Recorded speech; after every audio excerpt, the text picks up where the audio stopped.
The Weber and Rinne test looks at the complete auditory system from ear to brain. You can interpret if there's a problem with the conduction part of the ear, i.e. the tympanic membrane or ossicles, or if there's a sensory or neural problem, i.e. in the cochlea or the cochlear nerve. Let's see what normal looks like. So for the Rinne test, you place the tuning fork outside the ear. It's easy to remember if you think Rinne is by the pinna. Then confirm the patient hears it. This tests air conduction. Then move the tuning fork to the bony prominence behind the ear and ask them if they can hear it. This tests bone conduction. Then ask which one is loudest. The air conduction should be louder. Then do the Weber.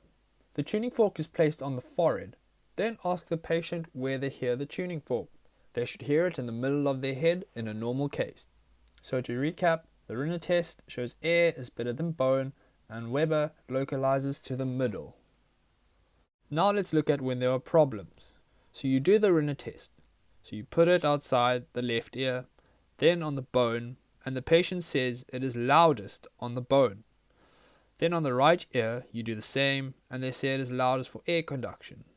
You then move to the Weber and the sound is heard more on the left. This is conductive hearing loss in the left ear. So Rinne shows bone conduction is better than air conduction in the affected ear and the Weber lateralizes to that ear that you found the problem. Then this shows a conductive problem resulting in hearing loss.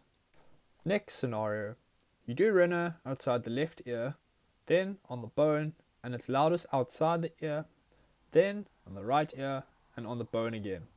It's the same, loudest outside the ear. Okay, so Rinne is normal. Air is better than bone. Then, when you do the Weber, you found that the sound lateralizes to the left.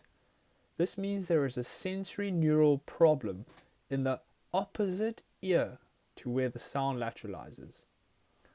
So to recap, sensory neural problems will have a normal Rinne and the Weber lateralizes to the unaffected side. This simple explanation should give you a clear understanding.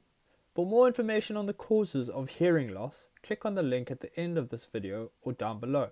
If you like the video, click the like button or subscribe for more videos and leave a comment.